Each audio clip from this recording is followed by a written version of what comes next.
A kú déédé àsìkò yìí, kókó inú ìwé ìròyìn la mú wá fún yín láti inú àwọn ìwé ìròyìn ilẹ̀ Nàìjíríà. Orúkọ tèmi ni Ọmágbémisọ́lá Ọmọlọ́gọ̀mádẹ àìjẹran ẹdán.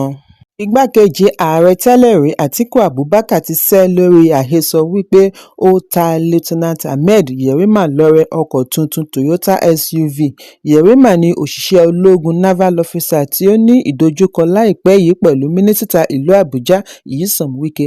Nínú àtẹ̀jáde àná lórí ẹ̀rọ abánidọ́rẹ̀ẹ́ X ní amúgbálẹ́gbẹ̀ẹ́ Àtíkù Paul Ibe ti ṣe àpèjúwe ìròyìn yìí ní irọ́ pátápátá tí kò lẹ́sẹ̀ ńlẹ̀.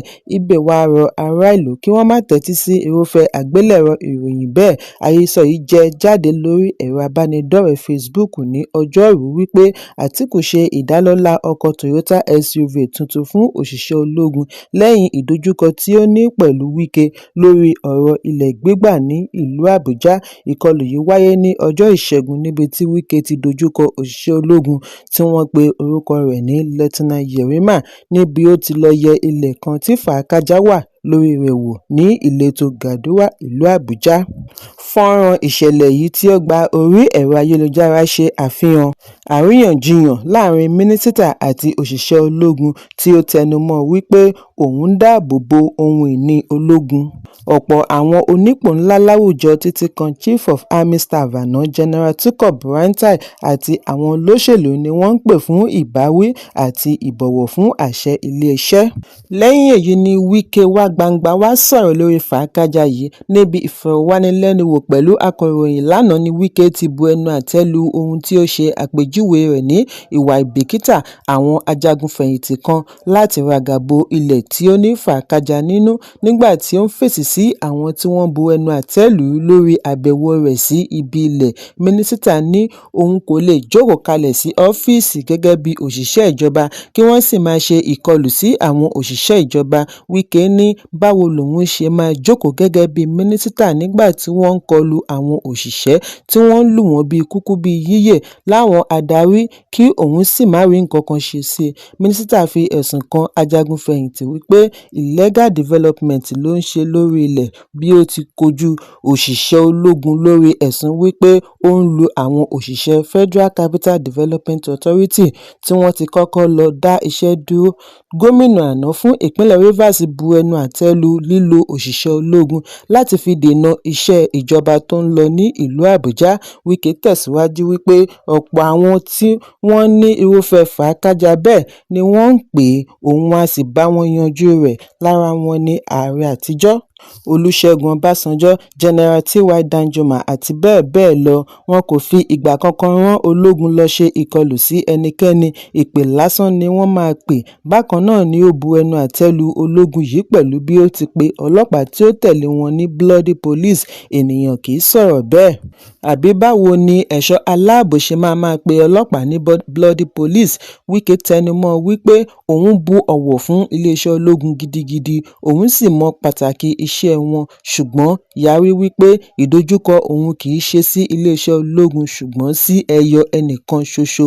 Ẹ̀kúnrẹ́rẹ́ ìròyìn wà nínú ìwé ìròyìn Punch tó jáde lónìí. Minister of State for Defence Bello Matawalle náà ti tàn mọ́lẹ̀ sí fàákájà tó ń lọ láàrin akẹgbẹ́ rẹ̀ lẹ́nu iṣẹ́ ìjọba ní ìlú Àbújá Nyesom Wike àti òṣìṣẹ́ ológun Lieutenant Commander A.M. Yerima bí ó ti ní Wike kọ etí ìgbọ̀nyín sí ìmọ̀ràn àwọn ọ̀gálọ́gàá ológun bí ó ti tẹ̀síwájú àti lọ kojú òṣìṣẹ́ ológun lórí ilẹ̀ tí fàákájà ti ń lọ lọ́wọ́ ní Àbújá. Matawalle ṣàlàyé wípé òṣìṣẹ́ ológun hu ìwà gẹ́gẹ́ bí àṣẹ tí wọ́n fún un, ó sì ṣe àfihàn ìwà ọmọlúàbí àti ìbọ̀wọ̀fúnni fún gbogbo àkókò tí ìkọlù yìí fi wáyé. Àlàyé yìí ń wáyé lẹ́yìn wákàtí díẹ̀ tí mínísítà agbèfọ́ba Mohammed Badaru sọ àsọdájú wípé ìjọba àpapọ̀ ti fi àfojúsùn rẹ̀ hàn láti dáàbò bo òṣìṣẹ́ ológun bí ó ti ń ṣe ojúṣe rẹ̀ lọ́wọ́ lábẹ́ òfin. Ọ̀pọ̀lọpọ̀ àwọn èèyàn jàǹkànjàǹkàn ni wọ́n ti dá sí ìṣẹ̀lẹ̀ yìí. Lára wọn ni Chief of Defence Staff àná General Lucky Irabor tí ó ṣe àpèjúwe ìṣẹ̀lẹ̀ yìí ní èyí tí ó fa ìbéèrè lórí ọ̀wọ̀ tí ará ìlú ní fún àwọn aláṣẹ àti iléeṣẹ́ ológun. ṣùgbọ́n agbẹjọ́rò àti ajàfẹ́tọ̀ọ́ ọmọnìyàn àgbà amòfin Fẹ́mi Fálànà ní àwọn méjèèjì ni wọ́n jọ ṣẹ̀ lábẹ́ òfin. Níbi ìfọ̀rọ̀wánilẹ́nuwò pẹ̀lú DCL lédè Haúsá ni Matawalle ti ṣe àpèjúwe ìṣẹ̀lẹ̀ yìí ní èyí tí ó ṣeni láàánú. Matawalle ṣàlàyé wípé síwájú àkókò yìí ni Wike ti kàn sí Chief of Defence Staff àti Chief of Naval Staff tí wọ́n gbà á nímọ̀ràn kí ó ṣe sùúrù fún iléeṣẹ́ ológun láàyè láti ṣe ìwádìí kí ó tó gbé ìgbésẹ̀. Ó fi kún un wípé nígbà tí mínísítà ìlú Àbújá dé ibi ilẹ̀, òṣìṣẹ́ ológun ṣàlàyé wípé iṣẹ́ tí wọ́n rán ikọ̀ ọ̀hún lòun jẹ́, wípé kò yẹ kí mínísítà bá a ṣe àríyànjiyàn, níṣe ni ìbá ti tọ àwọn aláṣẹ rẹ̀ lọ láti fi ẹjọ́ sùn. Matawalle wá kìlọ̀ fún àwọn òṣìṣẹ́ ìjọba kí wọ́n máa ní ìbọ̀wọ̀ fún òṣìṣẹ́ ológun nítorí ìtàbùkù sí ẹnikẹ́ni pẹ̀lú aṣọ ìjọba lọ́rùn tàbùkù àṣẹ ààrẹ tí ó ń sìn gẹ́gẹ́ bí olórí ológun pátápátá. Matawalle tẹnumọ́ wípé òun kò sọ èyí láti fi ààyè gba ìwà ìdọ̀tí láàrin iléeṣẹ́ ológun, ṣùgbọ́n láti sọ pàtàkì títẹ̀lé òfin ìṣẹ̀dálẹ̀ ológun. Ẹ̀kúnrẹ́rẹ́ ìròyìn wà nínú ìwé ìròyìn This Day tó jáde lónìí. Olórí ológun Chief of Army Staff Lieutenant General Waheed Shaibu ti gbóríyìn fún ohun tí ó ṣe àpèjúwe rẹ̀ ní àlékún ètò ààbò ní ìpínlẹ̀ Enugu lábẹ́ ìṣèjọba gómìnà Peter Mbah. Ọ̀gágun Shaibu sọ ọ̀rọ̀ yìí níbi àbẹ̀wò rẹ̀ sí Mbah ní ilé ìjọba ìlú Enugu fún ìparí ayẹyẹ Nigerian Army Regimental Sergeant Majors 2025 tí ó wáyé lánàá. Bákan náà ni ó mọ rírì gómìnà fún àtìlẹ́yìn rẹ̀ sí iléeṣẹ́ ológun fún ìṣèjọba rẹ̀ láti ṣe àṣeyọrí. Níbi Mbah ti ń kí olórí ológun kú oríire ìyànsípò rẹ̀ tuntun ni ó ti gbóríyìn fún bí ó ti mú iṣẹ́ rẹ̀ lọ́kùnkúndùn ní kíákíá láti gbógun ti ìṣòro ààbò tó ń dojúkọ orílẹ̀-èdè. Ẹ̀kúnrẹ́rẹ́ ìròyìn wà nínú ìwé ìròyìn The Nation tó jáde lónìí. Ìjọba àpapọ̀ ti kọ ẹ̀sùn ìṣekúpa Kìrìsìtẹ́nì ní Nàìjíríà. Wọ́n ṣe àpèjúwe rẹ̀ ní irọ́ tí wọ́n fẹ́ fi ba Nàìjíríà lórúkọ jẹ́ bí mínísítà fún ilẹ̀ òkèèrè Yusuf Tuggar ṣe ń béèrè fún àkàálẹ̀ ohùn rẹ̀ níbi ìfọ̀rọ̀wánilẹ́nuwò pẹ̀lú Piers Morgan láìsí àfikún tàbí àyọkúrò nítorí èyí lè kóbá orílẹ̀-èdè kí ó ṣi aráàlú lọ́kàn. Akẹgbẹ́ rẹ̀ láti Ministry fún Ìròyìn àti Ìdánilẹ́kọ̀ọ́ Mohammed Idris ní òmìnira fún ẹ̀sìn wà ní Nàìjíríà.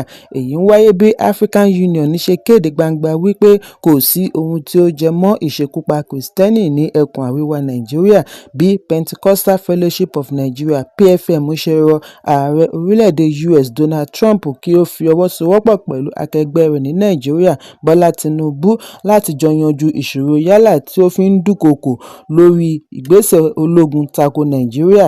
Àwọn mínísítà méjèèjì sọ ìdí láti fèsì lórí ẹ̀sùn ìṣekúpa àwọn Kìrìsìtẹ́nì tí ààrẹ Trump fi kan Nàìjíríà àti ìlérí àti lo ìgbésẹ̀ ológun bí ìjọba Nàìjíríà bá kọ̀ àti yanjú ìṣòro àdàlúrú àti agbésùmọ̀mí tó ń ṣekúpa ọmọ Nàìjíríà.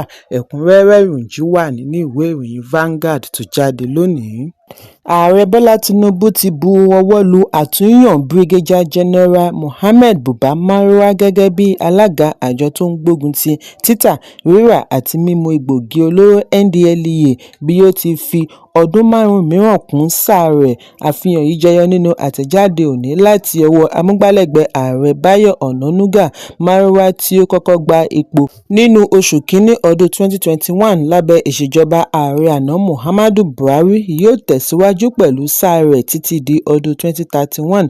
Kí wọ́n tó yàn án sípò ni ó ti kọ́kọ́ jẹ́ alága Presidential Advisory Committee fún ìpalẹ̀mọ́ àṣìlò egbòogi olóró láàrin ọdún 2018 títí di 2020. Marwa, ọmọ bíbí ìpínlẹ̀ Adamawa, ti fìgbà kan rí sìn gẹ́gẹ́ bí gómìnà ológun ìpínlẹ̀ Èkó àti Borno. Ẹ̀kúnrẹ́rẹ́ ìròyìn wà nínú ìwé ìròyìn The Nation tó jáde lónìí. Aláàfin ìlú Ọ̀yọ́ Ọba Abímbọ́lá Ọ̀wọ́adé ti wé láwàní tọ̀báànì fún Alhaji Biliani Hussaini Akínọlá gẹ́gẹ́ bí Chief Imam tuntun ìlú Ọ̀yọ́. Ayẹyẹ yìí wáyé lánàá Ọjọ́bọ̀ ní ilé Aláàfin tí ó wà ní agbègbè Bòròbórò ìlú Ọ̀yọ́.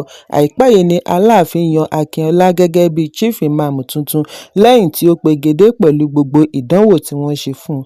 Akínọlá tí wọ́n bí ní ọjọ́ 15 oṣù kẹrin ọdún 1965 sí ilé Alhaji Shekin Imam Biliya Akanu Ògúnbàdò, Imam agboolé Ògúnbàdò, akéúgbẹrù ìlú Ọ̀yọ́ kàwé gboyè láti Ifásitì Ahmadu Bello ní Zaria ní ọdún 1992 àti ìmọ̀ ẹ̀sìn Islam láti Arabic Institute of Nigeria, Elékùrọ́, Ìbàdàn ní 1987. Ẹ̀kúnrẹ́rẹ́ ìròyìn yìí wà nínú ìwé ìròyìn The Nation tó jáde lónìí. Igbákejì ààrẹ àtijọ́ Atiku Abubakar àti gómìnà àná fún ìpínlẹ̀ Anambra Peter Obi ti gbóríyìn fún ikọ̀ ẹgbẹ́ agbábọ́ọ̀lù Super Eagles lẹ́yìn àṣeyọrí wọn láti gbo ewúro sí ojú Gabon pẹ̀lú àmì ayò 4-1 níbi ìdíje 2026 CAF World Cup Playoffs. Ìdíje tí ó wáyé lánàá ní pápá ìṣeré Mule Hassan ní Nàìjíríà ti pegedé fún ìdíje tí ó gbẹ̀yìn final pẹ̀lú góòlù láti ọwọ́ Akọ Adams, Chidera Ejuke àti àfikún láti ẹsẹ̀ Victor Osimhen. Lẹ́yìn ìdíje yìí ni àwọn olólùfẹ́ eré bọ́ọ̀lù gba orí ẹ̀rọ abánidọ́rẹ̀ẹ́ láti ṣe ayẹyẹ àṣeyọrí bí wọ́n ti rọ ikọ̀ kí wọ́n gbájúmọ́ àfojúsùn wọn síwájú ìdíje wọn tako Democratic Republic of Congo tí yóò wáyé ní ọjọ́ Àìkú. Lórí ẹ̀rọ abánidọ́rẹ̀ẹ́ X ni Atiku kọ sí lálẹ́ àná wípé Super Eagles móríyá fún bí wọ́n ti fún Nàìjíríà láǹfààní síbi àṣekágbá ìdíje 2026 World Cup. Obi náà fìdí ẹ̀ múlẹ̀ wípé àṣeyọrí ikọ̀ yìí ṣe àfihàn pàtàkì kíkówó lórí ẹ̀bùn àmútọ̀runwá òun ní pẹ̀lú bí ọwọ́ òun ṣe dí tó.